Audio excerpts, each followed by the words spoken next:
The fluorescent lights of the convenience store buzzed above me like angry wasps, casting everything in that sickly yellow glow that made my exhaustion feel heavier. I stood in the feminine products aisle at 11:30 on a Tuesday night, staring at the rows of pregnancy tests as if they might spontaneously combust if I looked hard enough. My hands trembled as I reached for the cheapest box, the store brand with its clinical white packaging that promised results in 3 minutes.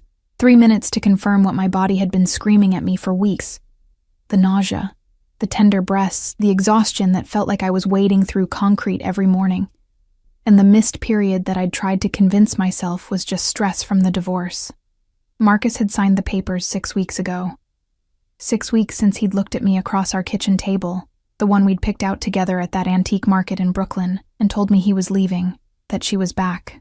Jennifer. His first love. The woman he'd dated in college before we met. The ghost that had haunted our entire marriage without me even knowing she existed as a threat. I never stopped loving her, he'd said, his voice so calm it made my chest feel like it was caving in.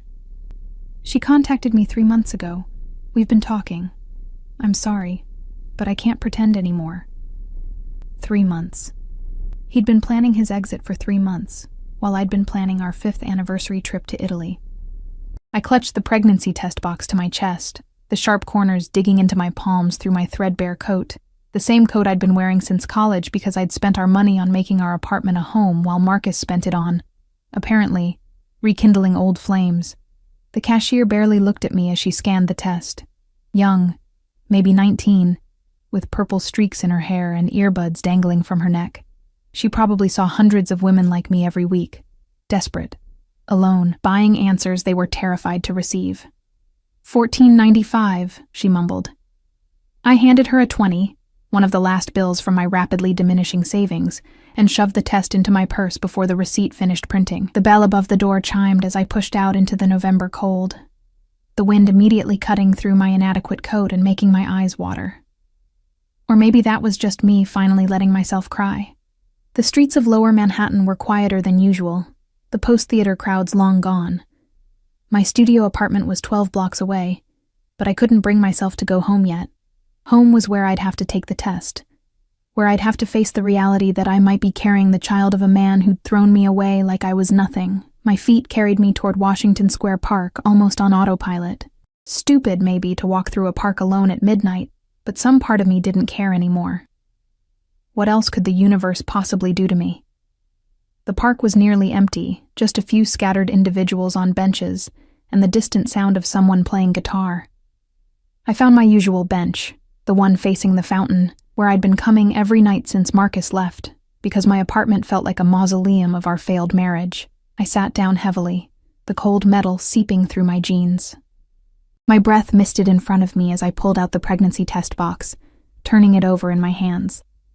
The instructions felt like they were written in a foreign language, even though I'd probably read them 17 times in the store. You're going to freeze to death out here. The voice came from behind me, deep and smooth like aged whiskey. I jumped, nearly dropping the box, and twisted around to find a man standing a few feet away. My heart hammered against my ribs, not just from being startled, but from the sheer presence he commanded. He was younger than I expected from that voice, maybe early 30s, and beautiful in a way that felt dangerous. Dark hair swept back from a face that could have been carved from marble, sharp cheekbones and a jaw that looked like it could cut glass. But it was his eyes that made my breath catch. Dark, almost black in the streetlight, and fixed on me with an intensity that made me feel like he could see straight through to my bones. He wore a black wool coat that probably cost more than my entire wardrobe, tailored perfectly to broad shoulders. No gloves despite the cold, and when he moved closer, I caught the scent of something expensive. Cedar and bergamot, and something else I couldn't name, but that made my pulse quicken. I'm fine, I managed, my voice coming out smaller than I intended. I clutched the pregnancy test box tighter, trying to hide it against my stomach. His eyes flicked down to my hands, and I saw the moment he registered what I was holding. Something shifted in his expression. Not judgment exactly, but a sharpening of interest that made the hair on the back of my neck stand up. Are you? He moved around the bench with a fluid grace that reminded me of a predator. Not threatening exactly, but absolutely certain of his place in the world. You've been sitting on this bench every night for 2 weeks. Same time. Same lost expression. My mouth went dry. He'd been watching me? I haven't noticed you, I said, hating how my voice shook. You weren't supposed to. He sat down on the opposite end of the bench, not close enough to touch, but near enough that I could feel the heat radiating from him. Or maybe that was just my imagination. You always sit here for exactly 47 minutes, then walk home, alone, in the dark, through streets that aren't safe for a woman by herself. Are you threatening me? The words came out sharper than I felt, some distant part of my survival instinct finally kicking in. No. He turned to face me fully, and the streetlight caught his features in a way that made him look almost otherworldly. I'm telling you that you're not invisible, even when you feel like you are. Something in those words cracked open a place in my chest I'd been trying to keep sealed. How did he know? How could this stranger possibly know that invisibility was exactly what I'd been feeling, like Marcus had erased me when he left? Like I was just a placeholder in my own life. I don't know what you want from me, I whispered. Nothing. He paused, and a slight smile curved his lips. The kind of smile that probably made most people very nervous, yet. Before I could respond, headlights swept across the park. A black SUV pulled up to the curb, sleek and expensive-looking with tinted windows. The back door opened, and a man in a dark suit stepped out, clearly a driver or bodyguard, built like a brick wall and scanning the park with the kind of alertness that screamed professional security. The man beside me stood in one fluid movement. You should go home. Take the test. Whatever the result is, you deserve better than sitting alone in the cold, punishing yourself for someone else's failure. You don't know anything about me, I said, but it came out weak. I know you've lost weight you couldn't afford to lose. I know you haven't bought yourself anything new in months. That coat is at least 5 years old. I know you work at the Italian restaurant on Sullivan Street because you smell like garlic and basil every night, and you're always counting tips in your purse before you sit down. He tilted his head, studying me with those unsettling dark eyes. I know you're stronger than you think you are, even if you don't believe it yet. My throat felt tight. Why do you care? For a moment, something almost vulnerable flickered across his face. Then it was gone, replaced by that mask of controlled power. Because I recognized that look, and because some things shouldn't be faced alone. He turned to walk toward the waiting SUV, and I found myself speaking before I could stop myself. Wait, what's your name? He paused, glancing back over his shoulder. The light caught the sharp planes of his face, making him look like something out of a Renaissance painting. Dark, powerful, untouchable. Dante, he said. Then, after a beat, and you're Elena. You wear a name tag at work. He slid into the SUV before I could respond, and it pulled away into the night, leaving me alone on the bench with my pregnancy test and a head full of questions. I sat there for another 10 minutes, trying to process what had just happened. A stranger had been watching me for 2 weeks, knew my routine, knew details about my life that should have terrified me. But instead of fear, all I felt was a strange, electric awareness, like I'd just been seen for the first time in months. Finally, the cold drove me home. My studio apartment greeted me with its familiar emptiness, the Murphy bed I'd pulled down that morning still unmade, the kitchenette with its single plate and cup drying by the sink, the framed photos of Marcus and me that I'd finally turned face down last week. I went straight to the bathroom, that tiny space with its cracked tile and mirror that had seen too many of my tears. My hands shook as I opened the pregnancy test box, as I read the instructions one more time, as I did what needed to be done. Then I set the stick on the edge of the sink and watched the little window, my heart pounding so hard I could hear it in my ears. One line appeared immediately. Then, after what felt like an eternity, but was probably only 30 seconds, a second line bloomed into existence beside it, positive. I was pregnant with Marcus's baby. The man who'd left me for his first love was going to be a father, and he had no idea. I sank down onto the closed toilet seat, the test still clutched in my hand, and let the reality wash over me. Alone, broke. Working doubles at a restaurant where the tips barely covered rent, and now pregnant. But as I sat there in my tiny bathroom at 1 a.m, another thought crept in. unbidden and unwelcome and absolutely ridiculous. Dark eyes watching me from across a park. A voice like whiskey telling me I was stronger than I thought, the scent of cedar and bergamot and danger. Dante. I shook my head, trying to clear it. The last thing I needed was to start fantasizing about mysterious strangers who watched me from the shadows. I needed to figure out what I was going to do about the very real pregnancy test in my hands. But as I finally stood up and looked at myself in the mirror, really looked, at my hollow cheeks and exhausted eyes and the hand pressed protectively against my still flat stomach, I couldn't shake the feeling that my life had just tilted on its axis. And something told me it had nothing to do with the test results and everything to do with the man in the black SUV. I called in sick to work the next day. Angela, my manager at Marcello's, didn't sound pleased. Wednesday lunch shifts were always busy, but I couldn't bring myself to care. I'd spent the entire night staring at the ceiling, the positive pregnancy test sitting on my nightstand like an accusation. By the time weak November sunlight filtered through my single window, I'd made exactly 0 decisions about anything. The knock on my door at 9:30 made me jump so hard I spilled the chamomile tea I'd been nursing. I wasn't expecting anyone. The mailman never came this early, and I'd successfully avoided everyone I knew since the divorce. I shuffled to the door in my oversized sleep shirt, one of Marcus's old college shirts that I should have thrown away but couldn't quite bring myself to, and peered through the peephole.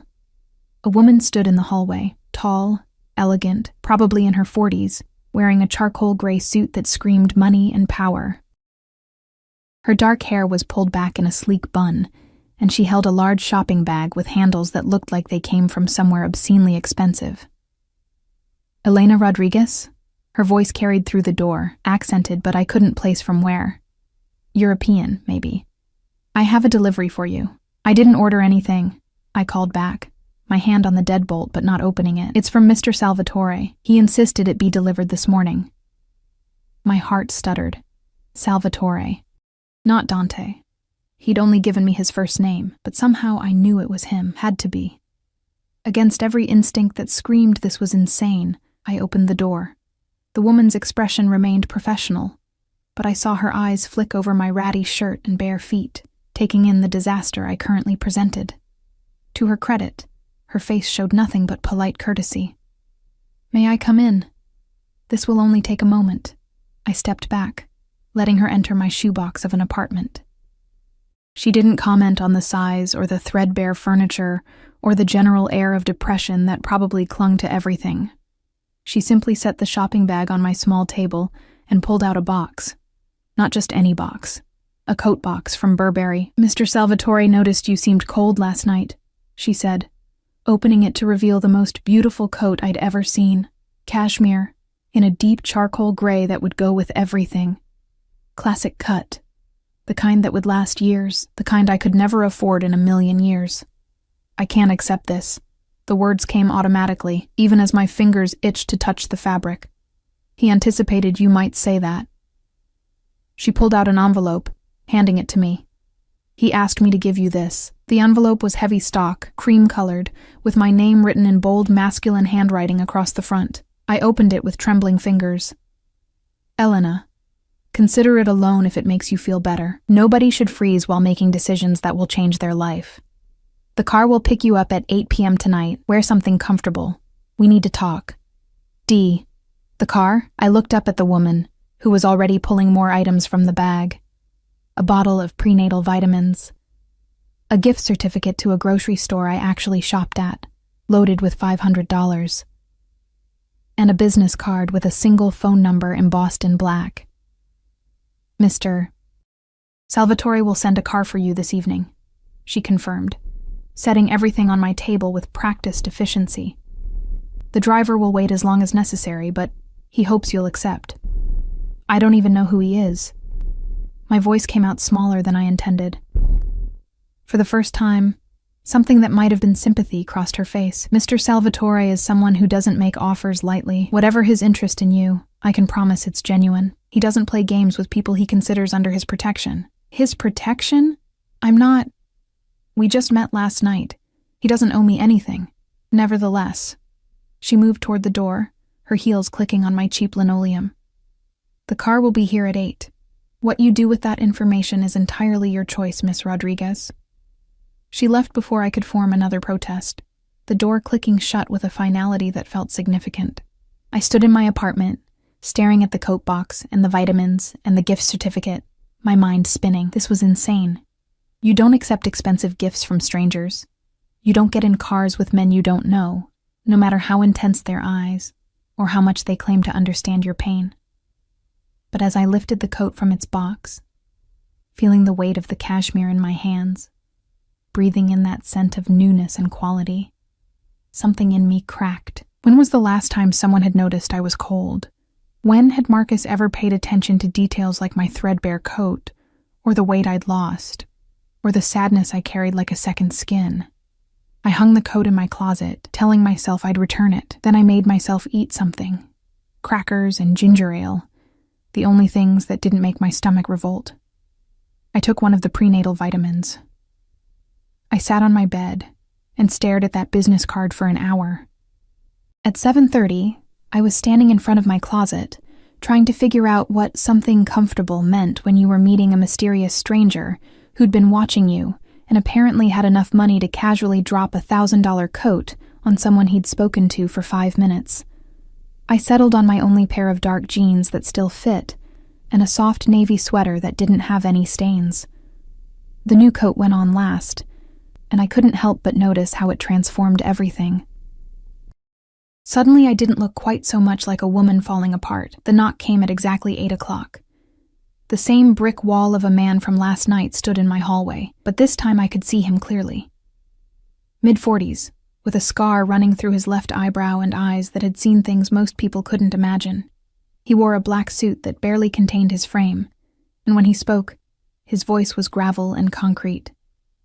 "Miss Rodriguez, I'm Tony. I'll be driving you this evening." "Where are we going?" I asked, not moving from my doorway. "Mr. Salvatore has a table reserved at his restaurant. He thought you might be more comfortable somewhere public for your first real conversation." Something about that eased a fraction of my anxiety. Public meant safe. Public meant I could leave if things got weird. "Okay," I heard myself say. "Let me just grab my purse." The SUV was even more impressive up close. The interior smelled like leather and something else. Gun oil, maybe, though I wouldn't know why I thought that. Tony opened the back door for me, and I slid into seats that probably cost more than my monthly rent. We drove through Manhattan in silence. I watched the city blur past the tinted windows, my hands twisted in my lap. The new coat felt like armor, or maybe a costume for whatever role I was about to play. We pulled up in front of a restaurant in Tribeca that I'd walked past 100 times but never dreamed of entering. Giardino Nero, the Black Garden. No sign outside, just a simple bronze plaque beside a heavy wooden door, the kind of place where you needed a reservation months in advance and a bank account with several zeros. Tony opened my door, and suddenly Dante was there, emerging from the restaurant's entrance like he'd been waiting. He wore all black tonight, slacks and a fitted shirt with the sleeves rolled to his forearms, revealing tanned skin and what looked like the edge of a tattoo on his left wrist. His hair was slightly disheveled, like he'd run his hands through it, and those dark eyes locked onto me with an intensity that made my breath catch. Elena. My name on his lips sent a shiver down my spine that had nothing to do with the cold. "Thank you for coming." "I'm not sure I had much choice," I said, trying to sound braver than I felt. "Your assistant was very persuasive." A slight smile curved his mouth. "Maria has that effect, but you always had a choice. You could have thrown everything in the trash and ignored the car." "The vitamins were a nice touch," I admitted. "How did you know?" "The same way I knew about the coat and the weight loss." He offered me his arm, a surprisingly old-fashioned gesture. "I pay attention." I hesitated only a moment before taking it. His arm was solid beneath my hand, radiating warmth through the expensive fabric of his shirt. He led me into the restaurant, and I tried not to gape. The interior was stunning, dark wood and soft lighting, with actual olive trees growing in massive planters throughout the space. White tablecloths and crystal glasses, and the kind of quiet elegance that made me acutely aware of my Target jeans and secondhand sweater. But Dante didn't seem to notice or care. He guided me past the hostess stand. The woman behind it immediately straightened when she saw him, murmuring, "Mr. Salvatore," with something that looked like reverence and fear. and toward a private section at the back. Our table was tucked into an alcove, separated from the main dining room by a wall of glass and trailing ivy, private but visible, intimate but safe. Another man stood nearby, younger than Tony but with the same alert awareness. Security, I realized. Dante had security watching while we ate. Is this necessary? I gestured vaguely to the guard. Always. He pulled out my chair, waiting until I sat before taking his own seat across from me. I don't take chances with things that matter. I'm not a thing that matters. You don't even know me, don't I? He leaned back, studying me with those unsettling eyes. Elena Rodriguez, 27 years old, divorced 6 weeks ago from Marcus Chen, who left you for his college girlfriend. You work at Marcello's, usually the lunch and dinner shifts, and you send money every month to your mother in Phoenix. You have an English literature degree from NYU that you've never used because you got married instead. You read on your breaks, literary fiction usually, nothing commercial. And you've been sitting on that bench in Washington Square every night trying to figure out who you are without him. My heart hammered against my ribs. You can't just investigate people. I can do anything I want. No arrogance in his tone, just simple fact. But I didn't investigate you, Elena. I watched you. There's a difference. That's not better. That's actually worse. Maybe. He signaled a waiter who appeared instantly. But I'm not going to apologize for noticing you when everyone else in your life has made you feel invisible. The waiter poured water and disappeared before I could process that statement. Before I could figure out how this stranger had managed to put his finger exactly on the wound Marcus had left. Why? The question came out raw. Why notice me? Why the coat and the vitamins in this? I gestured to the restaurant. What do you want? Dante was quiet for a long moment, his fingers drumming once against the white tablecloth. Then he leaned forward, his eyes never leaving mine. 6 months ago, my younger sister died in childbirth. The baby survived. My nephew, Antonio, but Sophia didn't make it. His voice remained steady, but I saw something flicker in those dark eyes. Pain, carefully controlled.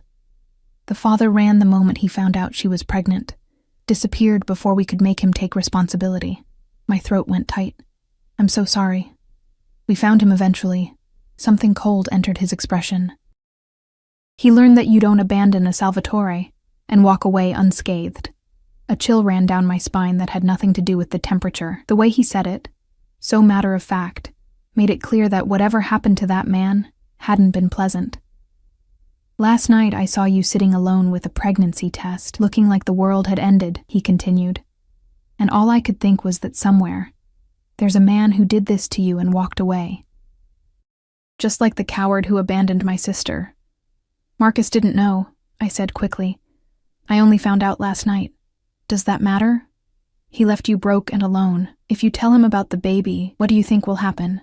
Will he come back? Support you? Or will he make you feel like even more of an inconvenience?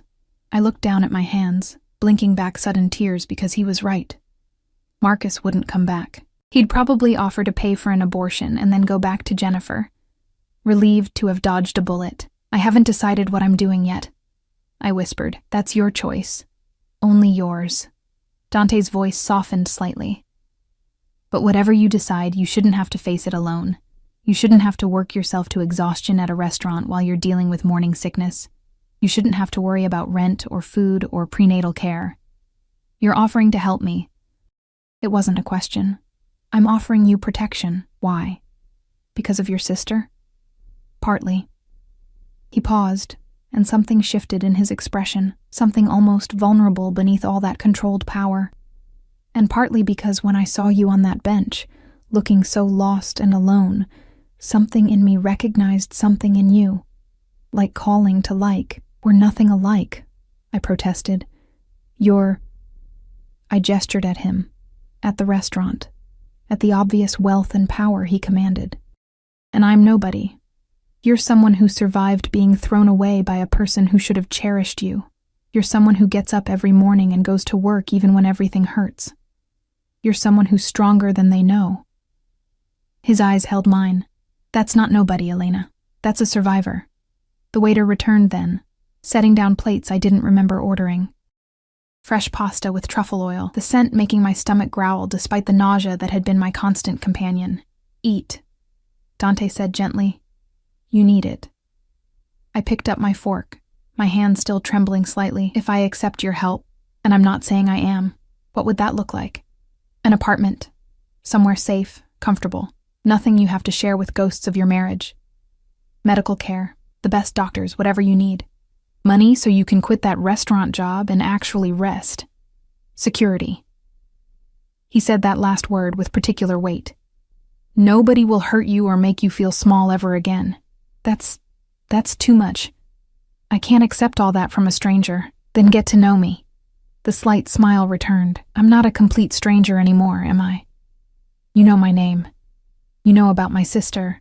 You know I own this restaurant and several others. You know I have security because my business requires it." "What business?" I asked, though part of me wasn't sure I wanted to know. His smile widened slightly. "Import-export, family business, very lucrative, very demanding." It was a non-answer, and we both knew it. But something in his eyes told me that pushing for details right now would end this conversation. "I need time," I said instead. "To think. This is all. It's a lot." "Of course." He gestured to my plate. "For now, just eat. Let yourself have one evening where you're warm and fed and not alone. Everything else can wait." So I ate, and it was the best food I'd had in months. We talked about safer things, books we'd read, places we'd traveled, the neighborhood and how it had changed. He was surprisingly easy to talk to once we moved past the intensity of his initial offer. But I couldn't stop thinking about his words. Protection, security, someone who won't let you face this alone. When Tony drove me home 2 hours later, my head was spinning. Dante had walked me to the car, his hand resting briefly on my lower back, a touch that burned through the new coat and sweater and straight into my skin. "Think about it," he'd said. "But don't take too long. You're already too thin, and winter is only getting colder."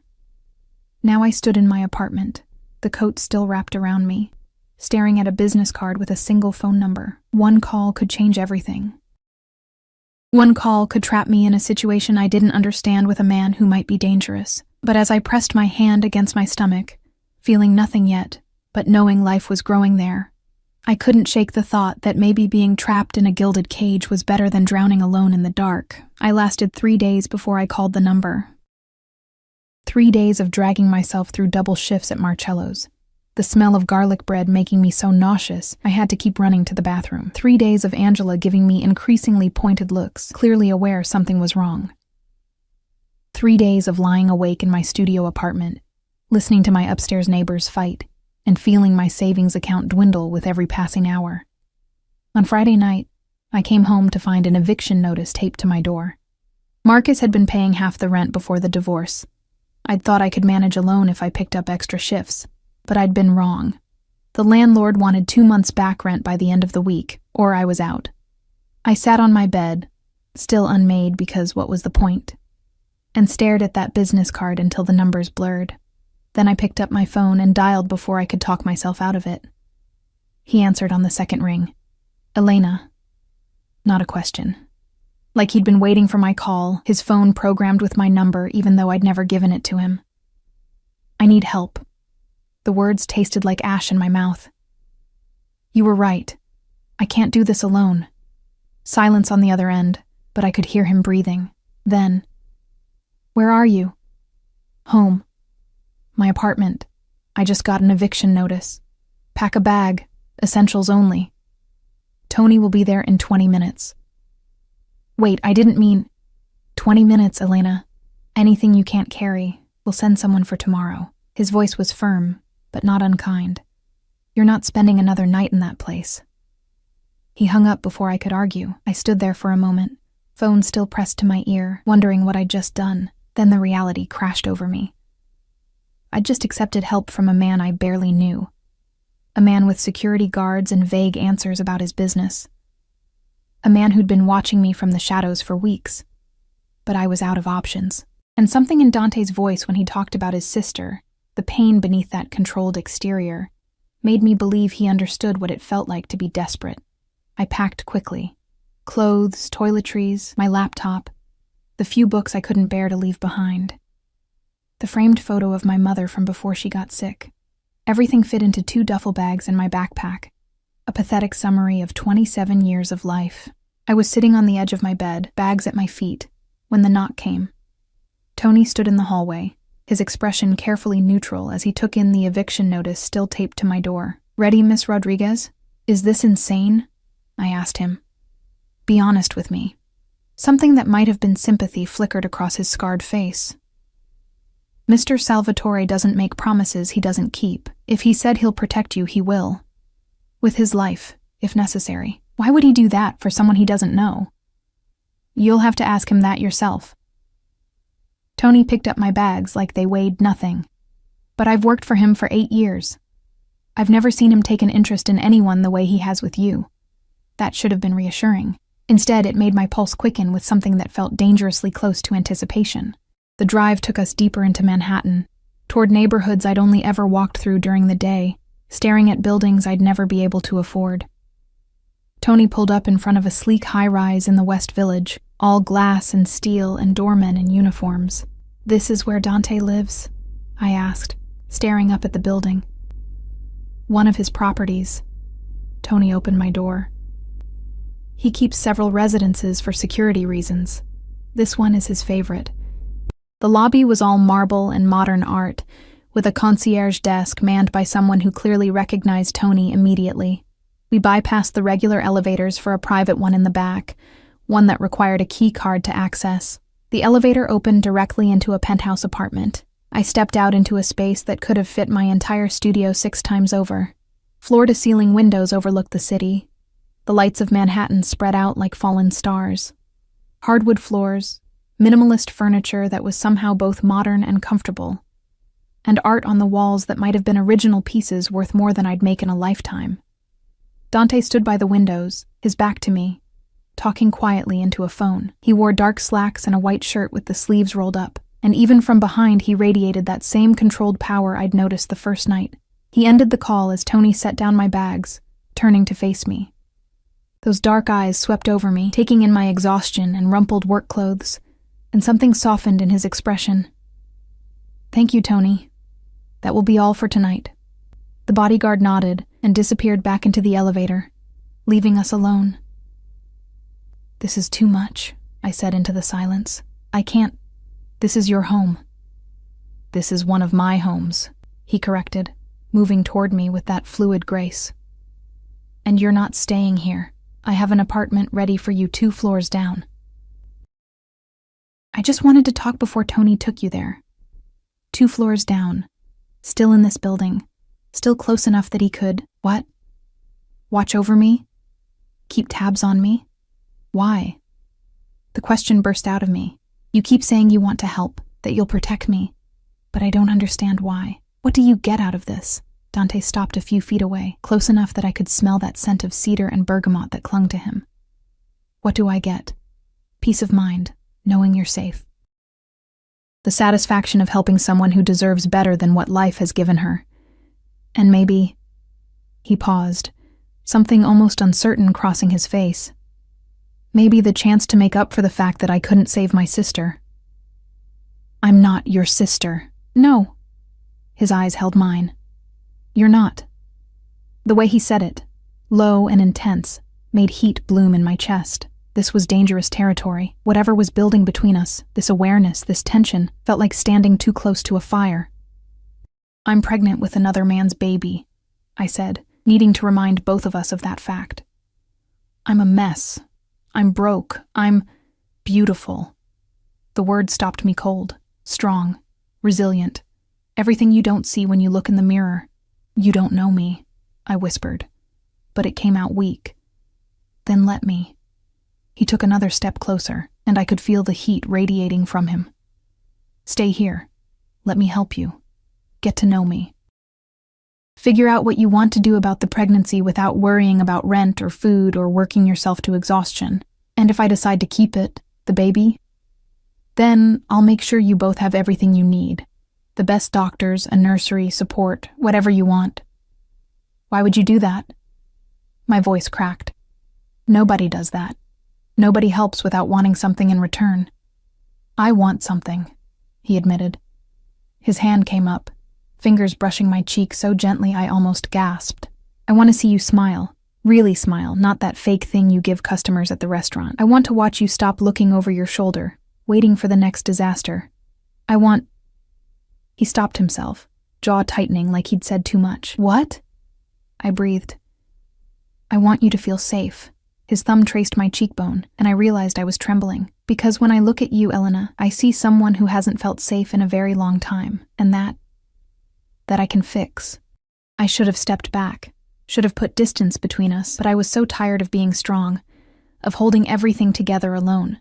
And the way he looked at me, like I mattered, like I was worth protecting, made something in my chest crack wide open. Okay, I heard myself say. But I have conditions. A slight smile curved his lips. Name them. I want to work. Maybe not at the restaurant, but something. I need purpose. Done. I'll find you something suitable. I want honesty. If I ask you a question, you answer it. No more vague non-answers about your business. His smile faded slightly. That one is more complicated. There are things I can't tell you, Elena. For your protection as much as mine. Then tell me what you can. But don't lie to me. I've had enough of lies. He studied me for a long moment, then nodded. I'll never lie to you. I may not always be able to tell you everything, but what I do tell you will be the truth. And if I want to leave, if this doesn't work out, something dark flickered in his eyes. You're not a prisoner. You can walk away whenever you want. But the way he said it, tight and controlled, made me wonder if he really meant it. Or if once I stepped fully into his world, leaving would be as simple as he made it sound. Show me the apartment, I said instead of pushing further. Relief crossed his face, so quick I almost missed it. He offered his arm again, and I took it, letting him guide me back to the elevator. 2 floors down, another key card, another door opening into another beautiful space. Smaller than his penthouse, but still larger than anywhere I'd ever lived. 1 bedroom with an actual bed, a real bed with a padded headboard and crisp white linens, a kitchen with granite countertops and appliances that looked brand new. A living room with a couch that faced windows overlooking a small private terrace. The refrigerator is stocked, Dante said, watching me take it all in. There's a washer and dryer in the closet by the bathroom. Building has a gym and a pool on the ground floor. Though I'd prefer you use the one in my penthouse when you want to swim. Better security. I turned to face him. You're serious about the security thing. Always. No hesitation. My life requires certain precautions. Anyone associated with me needs the same level of protection. What kind of import-export business requires this much security? His jaw tightened. The kind that operates in gray areas. The kind that made my family wealthy but also made us enemies. Are you in danger? The question came out before I could stop it, and I was surprised by how much the answer mattered. Always, he repeated, but softer this time. But I've been in danger my whole life, Elena. I know how to handle it, and I know how to keep safe the people He stopped himself again. The people under my protection. I wanted to ask what he'd been about to say, but exhaustion was catching up to me, the adrenaline from the eviction notice, and the move finally wearing off.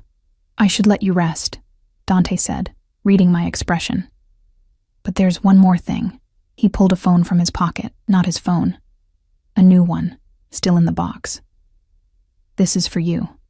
My number is already programmed in, Tony's number, Maria's number. If you need anything, day or night, you call. I have a phone. That phone is registered to your old address, on a plan you can barely afford. This one is secure, paid for, and untraceable. He pressed it into my hands. Humor me. I took it because arguing felt like too much effort. Thank you for all of this. I know I keep saying I don't understand why, but thank you.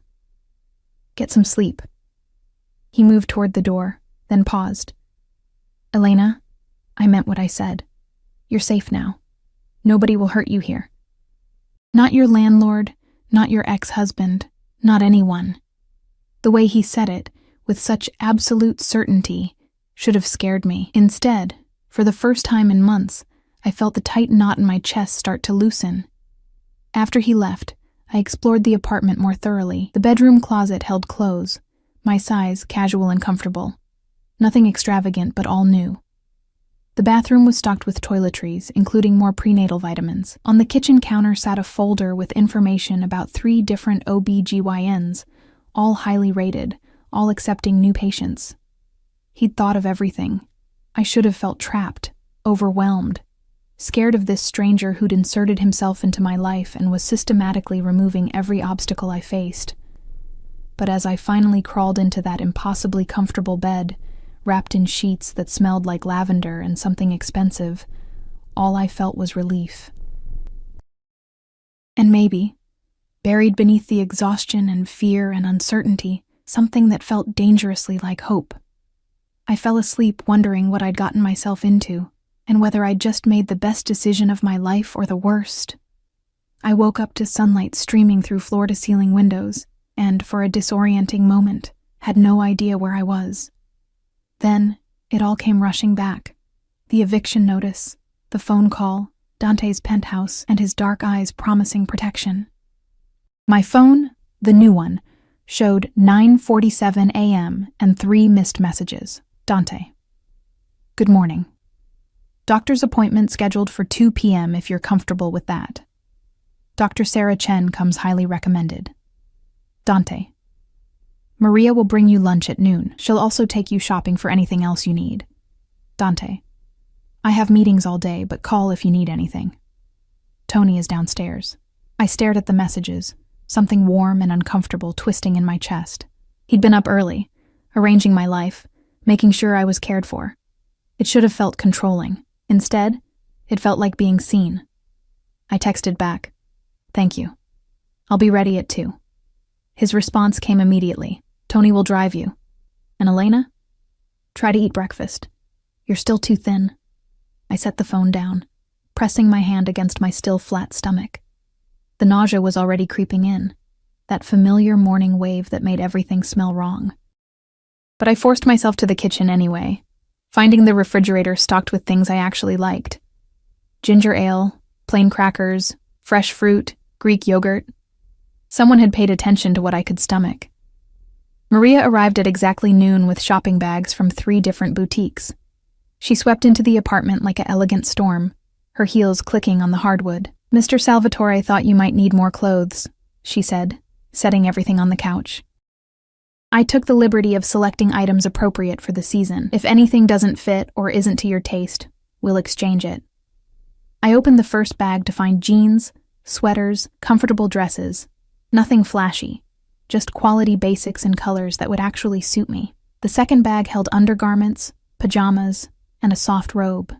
The third contained shoes, including a pair of sneakers I'd been eyeing at a store window for months, but couldn't justify buying.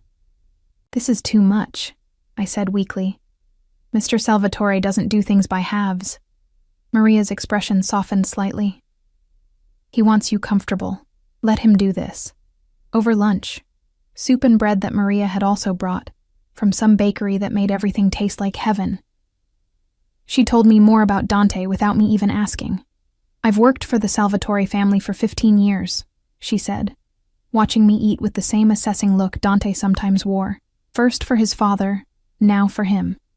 He's not like his father was. Dante is harder in some ways, but also more careful, more controlled. What happened to his father? Heart attack. 5 years ago. Dante took over the business at 27. Some people doubted he could handle it. A small smile. They don't doubt anymore. And his mother? Died when he was 12. Cancer. It's just him and his nephew now after Sophia." She stopped, a flash of genuine pain crossing her face. She was a sweet girl, too trusting. The man who got her pregnant was, well, he won't be a problem anymore. The way she said it made ice slide down my spine. What did Dante do to him? Maria's eyes met mine, suddenly hard. Nothing the man didn't deserve. You don't abandon a pregnant woman, especially not a Salvatore. There are consequences for that kind of betrayal. I set down my spoon, my appetite suddenly gone. I need to know what kind of man I've accepted help from, what kind of business Dante really runs. Why? Will it change anything? You're already here, already under his protection, and you have nowhere else to go. It was harsh but true, and we both knew it. I deserve the truth, I said quietly. Maria studied me for a long moment, then sighed. The Salvatore family has been in New York for 4 generations. They started with legitimate businesses, restaurants, real estate, construction. But over time, they expanded into other areas. Import-export is accurate, but it's not wine and olive oil they're moving. It's, let's call it insurance and protection services, helping people who can't go through traditional channels. I couldn't quite say it. He's powerful. He's dangerous to his enemies. But he's also a man of honor, in his own way. He protects what's his. She leaned forward. And whether you realize it yet or not, Elena, he's decided you're his to protect. Before I could process that statement, my new phone buzzed. Dante, Tony is waiting downstairs. Don't be nervous about the appointment. Dr. Chen is excellent. I changed into one of the new outfits, dark jeans and a soft gray sweater that actually fit properly, and took the elevator down. Tony waited by the black SUV, opening the door as I approached. The doctor's office was in a medical building near Central Park, the kind of place where the waiting room had fresh flowers and the magazines were current. Dr. Chen was in her 40s, with kind eyes and a calm demeanor that immediately put me at ease. Mr. Salvatore spoke very highly of you, she said. After the initial examination confirmed what I already knew, I was approximately 8 weeks pregnant. Everything looked normal. He was quite insistent that you receive the best care possible. He called you personally? He did. He also settled your account in full, including all prenatal visits and the delivery. She smiled at whatever expression crossed my face. He clearly cares about your well-being. After the appointment, Tony drove me back to the apartment, but instead of stopping on my floor, the elevator continued to the penthouse. Mr. Salvatore asked if you'd join him for dinner, Tony explained. If you're not too tired. I should have said no. Should have maintained some kind of boundary between us. But I found myself nodding, smoothing down my sweater nervously as the elevator doors opened. Dante stood in his kitchen, actually cooking. He'd changed from whatever he'd worn to his meetings into dark jeans and a black Henley, his hair slightly disheveled like he'd been running his hands through it. He looked younger like this, more approachable, though no less dangerous. How did it go? He asked, not looking up from whatever he was stirring on the stove. Good. Dr. Chen is nice. She said everything looks normal. Good. He finally turned to face me, and the intensity in his eyes made my breath catch. Are you hungry? I'm making risotto. You cook? A slight smile. My mother taught me before she died. She said a man who can't feed himself is pathetic. I moved closer, watching him work. His movements were precise, controlled, the same way he did everything else. Did Dr. Chen tell you the details? Or is patient confidentiality a thing? She told me you're healthy, the baby is healthy, and you're due in early June. That's all I needed to know. He added wine to the pan, and the scent made my mouth water despite the lingering nausea. Unless you want to share more. I haven't decided what I'm doing yet, I admitted, about keeping it. I know. He turned down the heat, then moved to the counter where wine glasses waited. He poured one, then hesitated.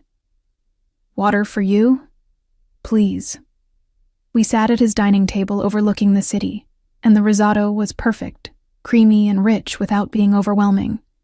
We ate in comfortable silence for a while before Dante spoke. I need to tell you something. Marcus knows where you are. My fork clattered against my plate. What? How?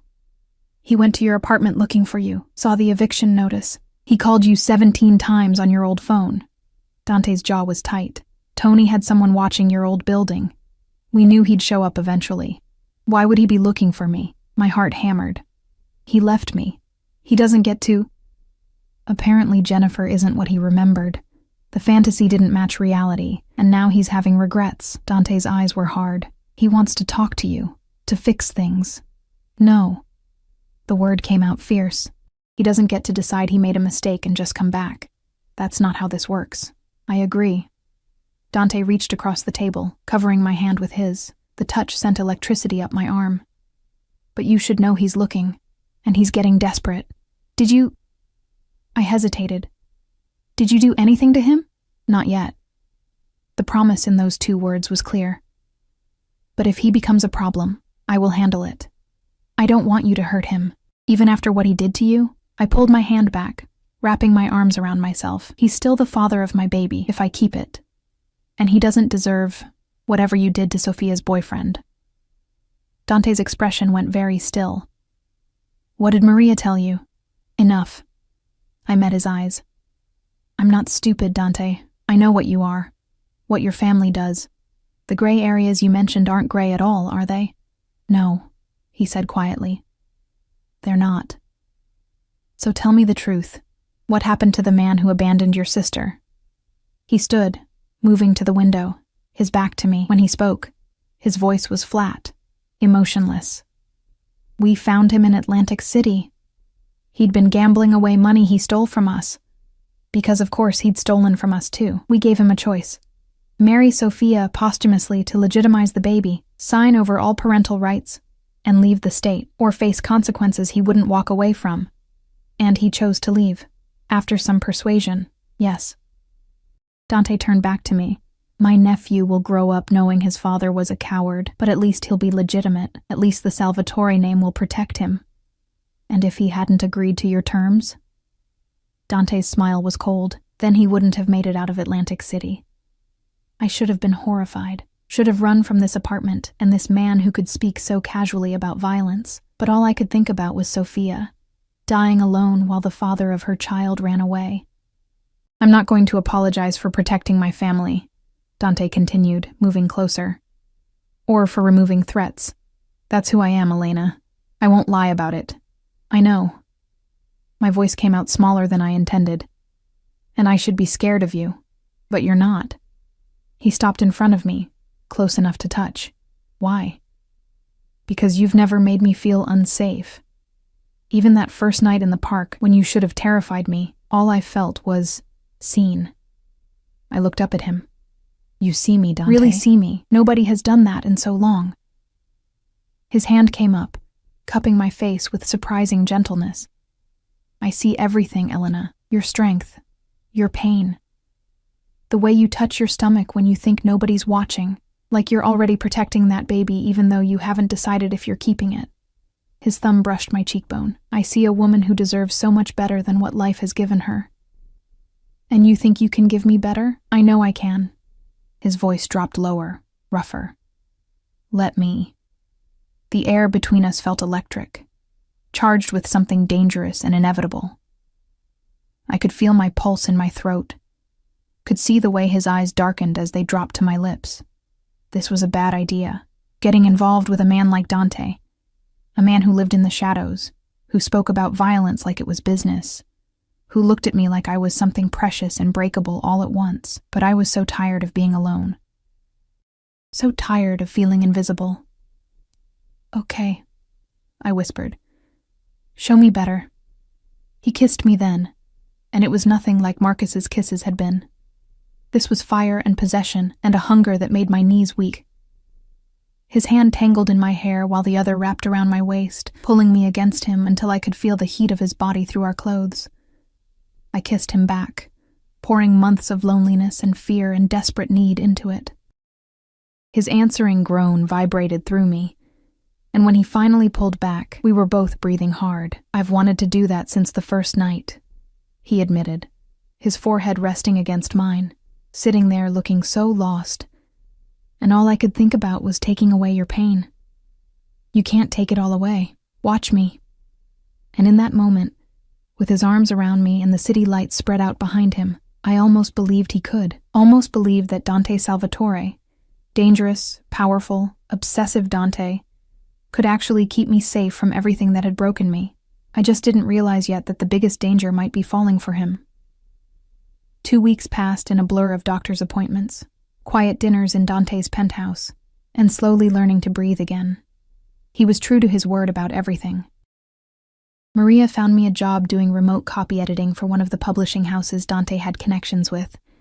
Flexible hours, decent pay, work I could do from the apartment. The nausea started to ease as I entered my second trimester, and Dante was everywhere and nowhere all at once.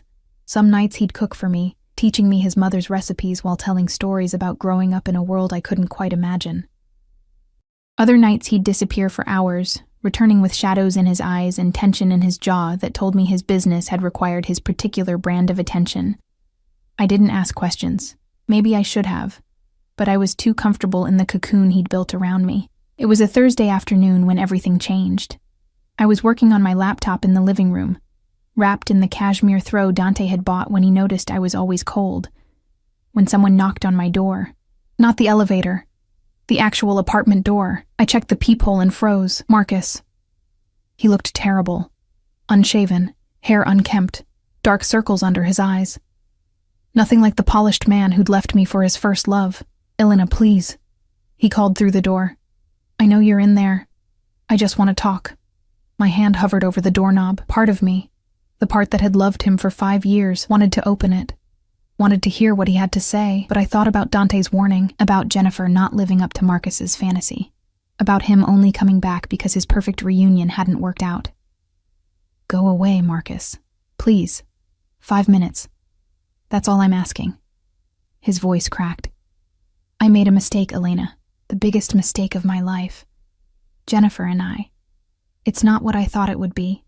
She's not. You're the one I should have fought for. Something that might have been pain flickered in my chest, but it was distant now, muted, like a bruise that had mostly healed. You don't get to do this, I said through the door. You don't get to leave me with nothing, let me struggle and suffer alone, and then decide you made a mistake when it's convenient for you. I know, God, I know, but please, let me make it right. Let me... The elevator dinged. I turned to see Dante step out, and the expression on his face made my blood run cold. Fury, barely leashed, radiating from him like heat. Tony was right behind him, along with another man I didn't recognize. Younger, with ice blue eyes and a scar running down his neck. You need to leave, Dante said, his voice soft and deadly. Now. Marcus's eyes widened when he saw Dante, then narrowed when he took in the expensive clothes, the obvious authority, the way I instinctively moved closer to him. Who the hell are you? Marcus demanded. Elena, what's going on? Whose apartment is this? That's none of your concern, Dante said before I could answer. He moved to stand between us, blocking Marcus's view of me. You were told not to contact her. You were told to stay away. Told by who? You? Marcus's voice rose. Elena, is this... Are you with him? Is that why you disappeared? I disappeared because I got evicted, I said, finding my voice. Because you left me with bills I couldn't pay and a life I couldn't afford. I didn't disappear. I survived. By shacking up with some... What, sugar daddy? Is that what this is? Marcus's face twisted with something ugly. God, Elena, I thought you had more self-respect than that. Dante moved so fast I didn't see it coming. One moment he was standing still. The next his hand was wrapped around Marcus's throat, slamming him against the hallway wall with a force that made me gasp. Choose your next words very carefully, Dante said, his voice like ice. Because they might be your last. Dante, don't... I started forward, but Tony caught my arm gently. Let him handle it, Miss Rodriguez. Marcus clawed at Dante's hand, his face reddening. You're insane. I'm protective. Dante leaned in closer. Elena is under my protection. That means you don't call her.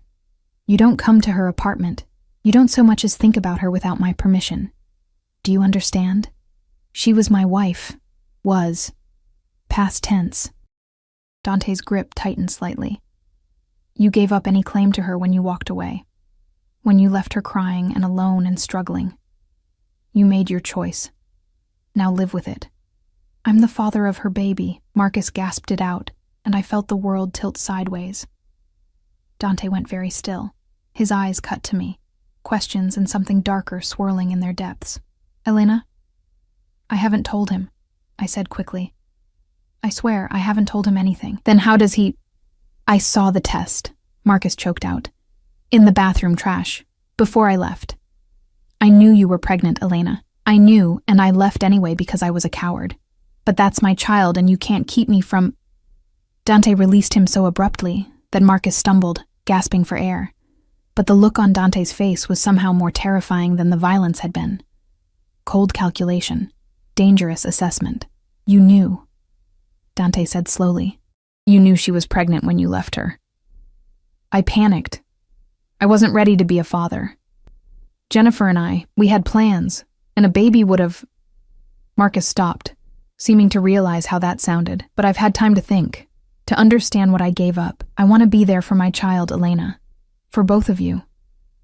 No, my voice came out stronger than I felt. You don't get that, Marcus. You gave up that right when you chose Jennifer over your own baby. I have legal rights. You have nothing. Dante's voice cut through Marcus's protests like a blade. Because if you pursue this, if you try to claim any rights to Elena or that child, I will make your life a living hell. I will destroy your credit, your career, any chance you have at a normal life. You will wish you'd never heard the name Salvatore. Marcus's face went white. You're Dante Salvatore? Oh God. Elena, do you know who he is?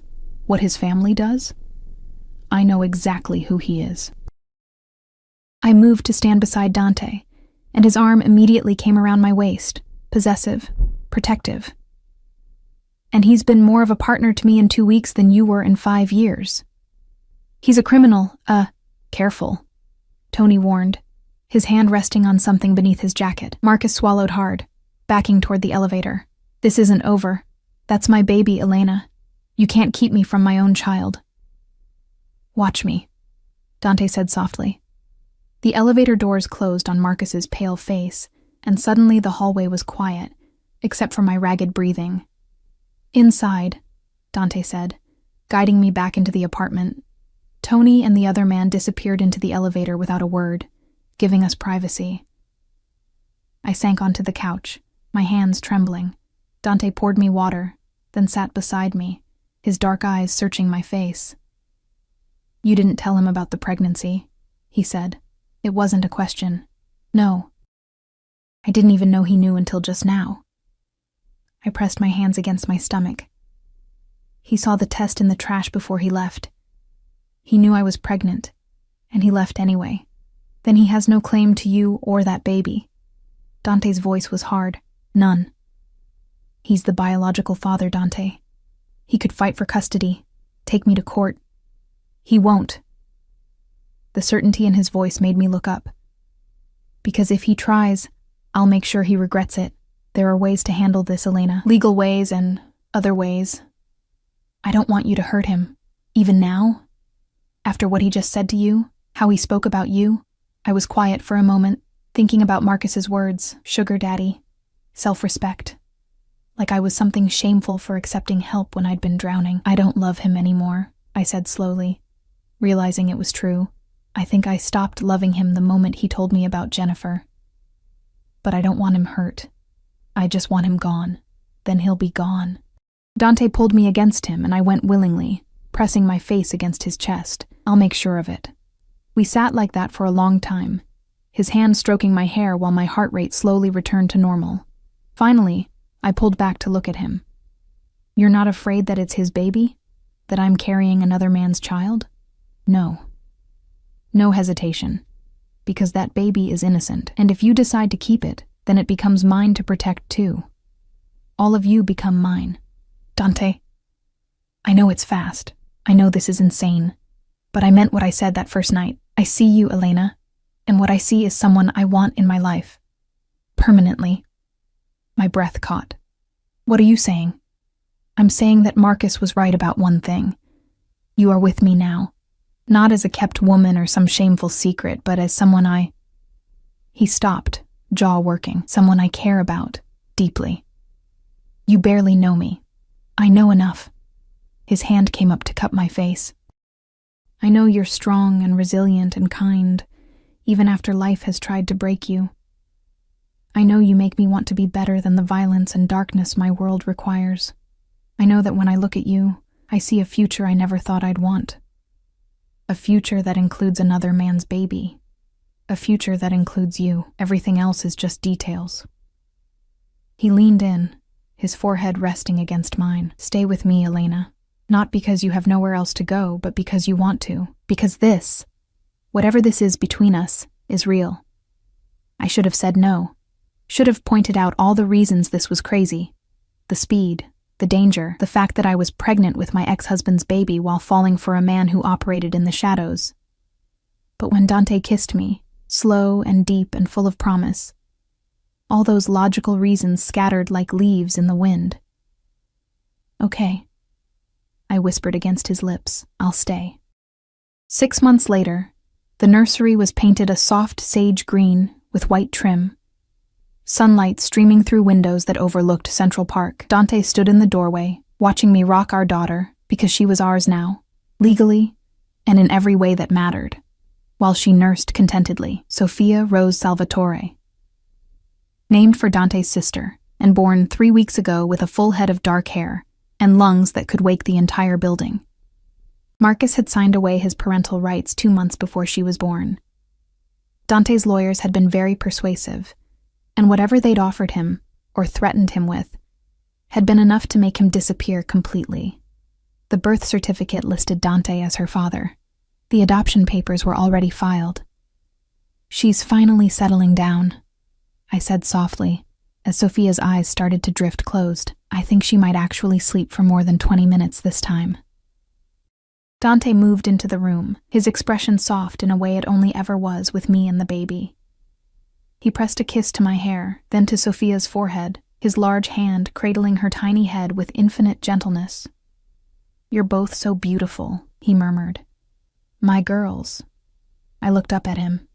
This dangerous man who'd inserted himself into my life when I was at my lowest, who'd built a fortress around me and refused to let me fall, who loved another man's child like she was his own blood. "I love you," I said, meaning it with everything I had. I know I don't say it enough, but I do. Completely.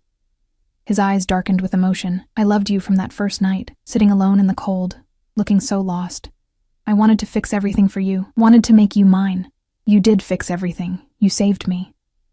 "No." He cupped my face with his free hand, his thumb brushing my cheekbone. "You saved yourself, Elena. I just gave you a safe place to land."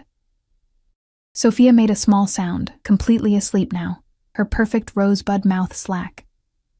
I stood carefully, laying her in the crib Dante had assembled himself, refusing to let anyone else touch it, wanting to make sure every bolt was secure. He wrapped his arms around me from behind as we stood watching her sleep, and I leaned back against his solid warmth. "Are you happy?" he asked quietly. Deliriously, I turned in his arms to face him. "I never thought, after everything with Marcus, I never thought I'd find this, find you. You weren't supposed to find me. I was supposed to find you." A slight smile curved his lips. "Best stalking I ever did. Still creepy when you put it that way." "You weren't complaining last night when I pressed my hand over his mouth, laughing softly. Sophia is right there." He kissed my palm, then pulled me closer. "Marry me." I froze. "What?" "Marry me, Elena. Make this official. Give Sophia both our names. Let me wake up to you every morning and fall asleep with you every night for the rest of our lives." His eyes searched mine. "Say yes." My heart hammered against my ribs. We'd never talked about marriage, both of us still too aware of how fast we'd moved, how unconventional this all was. But standing in the nursery we'd built together, with our daughter sleeping peacefully nearby and this man who'd become my everything looking at me like I hung the moon, there was only one answer: yes. I reached up to kiss him. "Yes, Dante. I'll marry you." His smile transformed his face, making him look younger, lighter, like some of the darkness he carried had finally eased. He kissed me deeply, pouring everything he felt into it, and I kissed him back with equal fervor. When we finally pulled apart, both breathing hard, Sophia let out a tiny snore from her crib. Dante laughed. Actually laughed, the sound rare and precious. Our daughter has impeccable timing. Our daughter. I tested the words, loving how they felt. I like the sound of that. Good. Because you're both stuck with me now. He pulled me toward the door, his hand warm in mine. "Let her sleep. I want to show you the ring I've been hiding for the last month, waiting for the right moment to ask." "A month? You've been planning this?" "I've been planning this since the moment you said you'd stay." He led me to our bedroom. The penthouse had become home for all of us, and pulled a small velvet box from his nightstand drawer. The ring inside took my breath away. A simple platinum band with a princess-cut diamond, elegant and timeless. Nothing flashy. Nothing that screamed wealth, just beautiful. It was my mother's, Dante said quietly. The only thing of hers I kept. I want you to have it. Tears pricked my eyes as he slid it onto my finger. A perfect fit, like it had been made for me. I promise I'll take care of you, he continued, his voice rough with emotion. Both of you. For the rest of my life. You'll never be alone or scared or invisible again. You'll never doubt that you're loved, that you matter, that you're the most important thing in my world. I know. I cupped his face. This beautiful, dangerous man who'd saved me in every way that mattered. I've known since that first night when you told me I was stronger than I thought. You saw me, Dante, really saw me, and you've been seeing me every day since. He kissed me again, and this time there was no interruption. This time we had all the time in the world. Later, as we lay tangled together in sheets that smelled like us, like home, I thought about everything that had led me here. The divorce that had shattered me, the pregnancy that had terrified me, the night I'd sat alone on a bench, clutching a pregnancy test and feeling like my life was over. But it hadn't been an ending, it had been a beginning. The beginning of finding myself, of learning I was stronger than I'd ever imagined, of meeting a man who saw past my brokenness to the person I could become. Dante's arm tightened around me, even in sleep, and I pressed my hand against his chest, feeling his heartbeat steady and strong beneath my palm. I'd been divorced for his first love, thrown away and left to drown. But I'd been found by a Mafia boss. Oh, you've played it. Oh, Mota's played it. Frison's played it. Oh, look at this. I guess everybody's played it. Except me.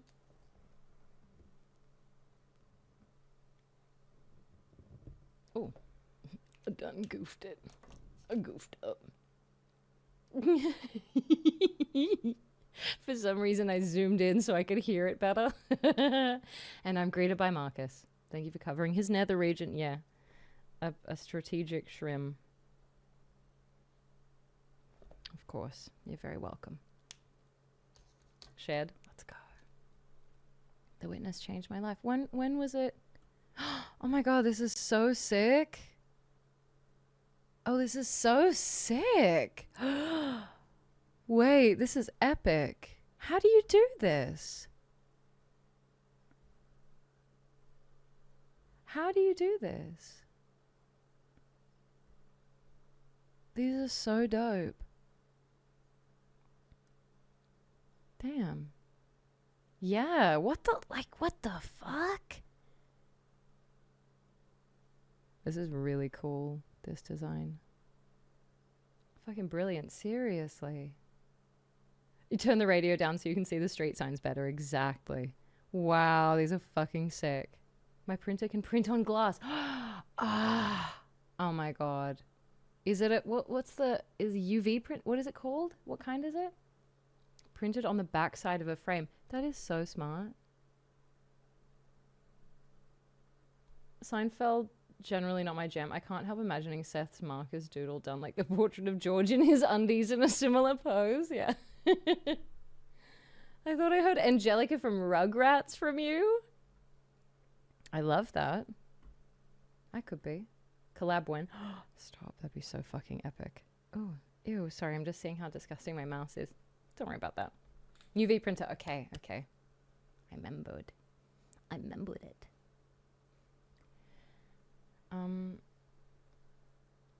That's so cool. Great game too. Sounds like it.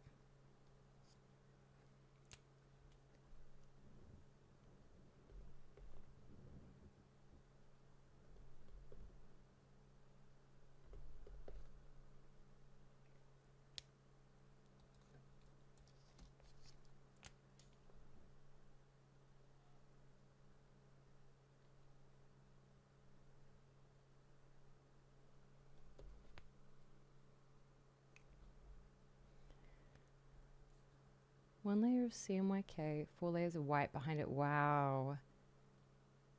Fucking amazing. Oh, it's a puzzle game. Okay, yes, puzzle game. By the end, it's so mind-bending. I feel like I was going crazy. What? Witness. When? So wait, when was it? When was it released?